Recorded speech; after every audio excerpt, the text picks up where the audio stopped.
All right, it's summer here at the Xfinity Center. We're taking a little bit of time to get to know our Maryland women's basketball team a bit better. So now joined by Rainey Welson, who just moved in yesterday at the time of filming, a freshman, first season coming up.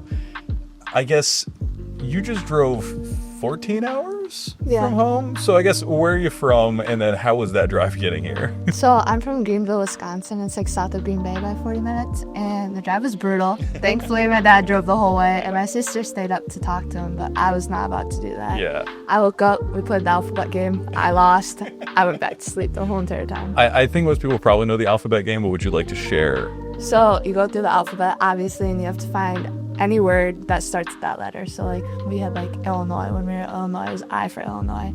Q, I got all the difficult letters, so that's tough. I may have gotten quite a bit mad. So And I can only assume M was Maryland, probably. yeah, we saw that. I think she had M, but I like Q, and I was like, where's the Qdoba?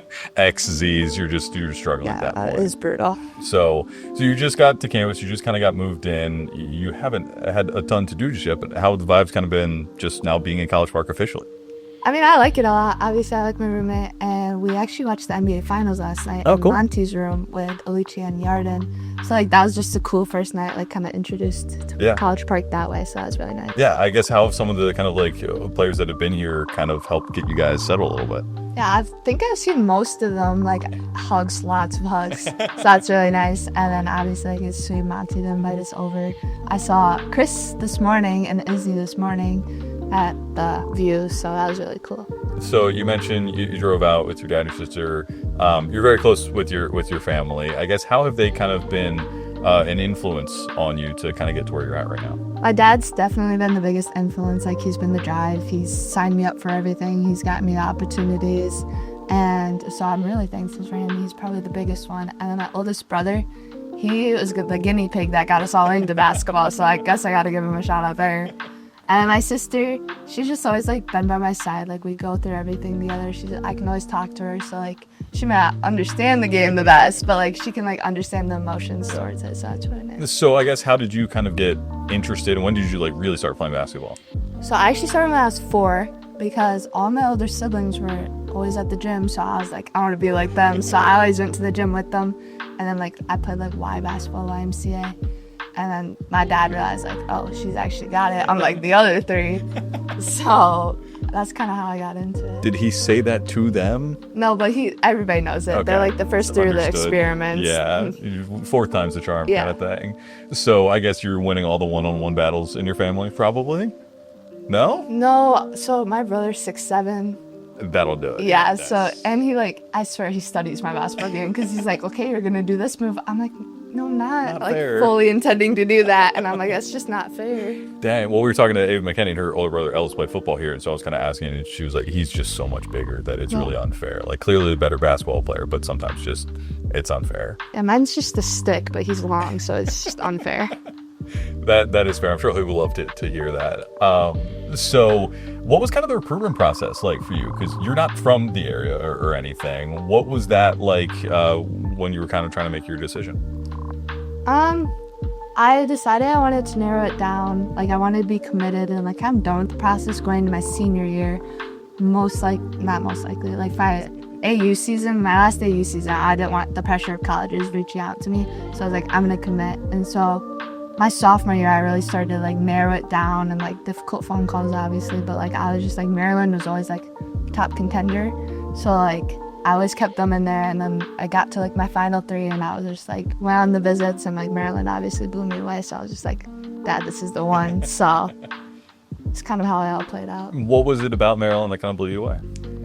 So originally when I wanted to go into journalism, it was the journalism school. That is where we first met. That didn't really work out for me, but, like, still, just, like, the whole education standpoint and all of that just, like, amazed me. Like, my parents value education. Well, my mom does value education a lot, so Dad not as much, or? No, Dad's not as much. But my mom values it. She wanted a good education. Then, like, the Big Ten Network, like, my family's always going to be able to watch me. Like, they may not be in the stands, but they'll still be, like, watching from their home or something. Right. So that was really, like, intriguing and helpful. And what was about Coach B and kind of the staff that... Who doesn't want to play for Coach B? Like, come on I want to play for Coach B. So, like, she's just, like, a winning coach. And, like, she's obviously, like, insane at what she does. So like when I was like opportunity to play for her, I was like, heck yeah. Yeah. And I mean, what were the conversations like with her kind of throughout the recruitment process and now that you're kind of showing up on campus? Yeah, my very first phone call, I was actually at work scorekeeping with her, and she called me, and I literally was like, I told my boss, I was like, I gotta take this. Like, so I left the game. They weren't quite happy about it. But I was like, you can't deny a call from vendor freeze.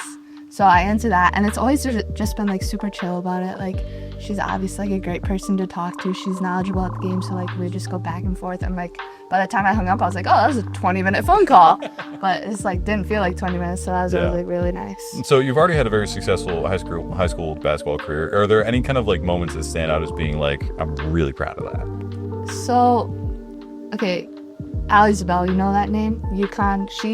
Her high school and my high school were rivals. Oh. So it was my sophomore year, sectional finals, and we had just lost by like 20 to them. Like we all played terrible. So we were going in the underdog. They were the number 1 seed. We were the number 3 seed. And we were going in and everybody was like expecting me to win. That's her high school.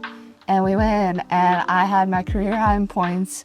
Outscored Allie. Like I defended her too because like had to guard her. So that was easily like one of the highlights of my whole entire high school career. It was just like I had 41 on her and it was just like, oh, like I don't think I missed from the 3. Actually, I did airball it, so there's that there. But you made up for it with a lot of other stuff. So I guess kind of like, what are you kind of hoping to work on in your game coming into your first season in College Park? So I'm actually injured right now, so I want to like get back to like how fast I was, how strong I was. So like that's really like my main motivator right now is like get back to how I was and like going back to the game not scared. So it's like a bunch of mental things for me right now trying to work on, but like once I am back, like I gotta work on my defense. I'm gonna be 100% honest with that. Defense and rebounding, those are my weak spots. It's good self-awareness to have, especially coming in as a freshman. Some people are like, I got this, but no. I'm very aware of my parents and my family and my coaches are like, Rainey, you gotta work on that. I'm like, I know. That is fair. I guess just some kind of fun quick fire types of things. So have you seen like on TikTok like the Letterboxd like 4 favorite film interviews where it's like the actors and they're like, oh, what are your 4 like favorite movies? Basically I'm asking you what your 4 favorite movies are. So okay, My Fault London, it's a newer one. I love that movie. She's the Man with Channing Tatum, love that movie. Rim of the World, not a lot of people know it, but it's easily one of the funniest movies I've ever watched. It's like aliens. It's so stupid. It's so bad. And then probably like Mighty Ducks, like classic. The hockey movies. I always watch that. So. Yeah. So did your parents have like influences on your like movies or music tastes or anything, or your family, or you kind of? I don't think so. I think it's mostly my siblings. They don't like my movies, so I don't know how I should feel about that. But what movies do they like? Those are some pretty good movies. I don't know. That's on them. What about TV shows? You watching anything right now, or?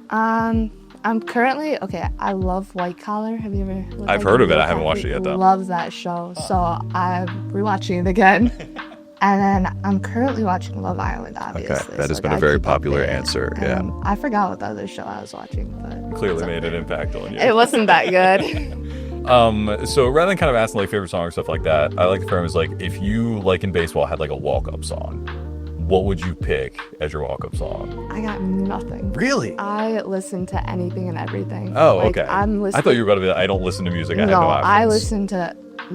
I listen to like my dad makes me listen to smooth jazz, country, rock and roll. Like it's insane. Pop music, rap music. It's insane. I listen to everything. Okay, so you wouldn't be able to narrow it down to just one. No. Okay, but if you are in the locker room and you're like on aux, what are some of the things you're putting on? It's very controversial, but I listen to country music before games. Maybe it's just the Midwest in me. That's fair. So I have nothing against it. I listen to country music. Like I'll work out with my buddies and I'm like listening to country music. So that's what I listen to. Okay, that's fair. Favorite home cooked meal? Mac and cheese, Kraft's mac and cheese. I don't know if that counts as the home cooked meal. You can make that yourself. Is it made differently by your parents, or they just follow? Yeah, my mom gets really annoyed at me because I don't like the way she makes it. So really? I only eat when my sister makes it. Oh, fascinating! I did not know that Kraft mac and cheese could be that controversial. There's something to it and not taste good, and I'm only eating my sister's, and she gets so annoyed about it. Okay, well, mom may not want to hear that on this, but you. I tell her to. I tell her straight up. I don't fake it. I'm like, Mom, I don't like it. That is fair. Who's your favorite player growing up that you kind of like watching? Kobe Bryant probably. Obviously, like who didn't want to be him when they were kids? Like his mentality towards the game was always like super inspiring. And like I like all of the books. I've watched the films and all of that. So. Are you a reader at all? You mentioned books. I don't like reading nonfiction books, but my dad used to have me read a lot of like basketball books when I was a kid, like mine stuff. So just to, like prepare me for life and all that. Ava and Mir have a book club that's come up a number of times. They're looking to add more people in. I've somehow done their bidding today too by bringing it up a good bit, but just kind of trying to take the temperature of some folks. So if there is one player, NBA, WNBA of all time, that you would want to face 1v1, who would you want to play against? Not saying that you would necessarily not saying that you would have the like best chance of success, but that you would just be like, I played so-and-so in 1-on-1. Probably Steph Curry. Yeah. Just, I gotta get a couple of threes on my head. Like, there you go. If I made 1 3 on him, that honestly be like, I would never live that down. That's like, going on the like bio on the website. Yeah, like everywhere. I'd write that down. Cool. Okay, last thing. What is one thing that Terps fans may not know about you just from watching you play, but like you have going on in your life? Like sports related? Anything you want. So, bringing back to my injury, I actually played 8 months on a torn meniscus. Wow. That's not easy to do. Yeah, I tore it during my AU season in June, and then I played 8 months on it throughout my high school career. Did you know it was torn? No. Okay, I was going to say that. There were signs. Right. I just chose to ignore those signs. Wow. So that's pretty intense. Yeah. How did that go? I actually went really well. I passed on my meniscus test. Like, it only stopped when I sprained my MCL. But like that's like a lot of people don't like see that, or like I tell them that and they're like, what? So that's a little fun fact that I like to bring up now. So. Yeah, that is, you were like one of the most bubbliest people ever, but you're like, I just played with a torn meniscus for 8 months. Yeah, they're like, oh, why are you limping? I'm like, I don't know. Turns out I was torn the whole time. But that's like, crazy. Dang. Well, we're hoping you get back to health soon so the Terps fans can see you out on the court coming up, and best of luck this season. Thank you.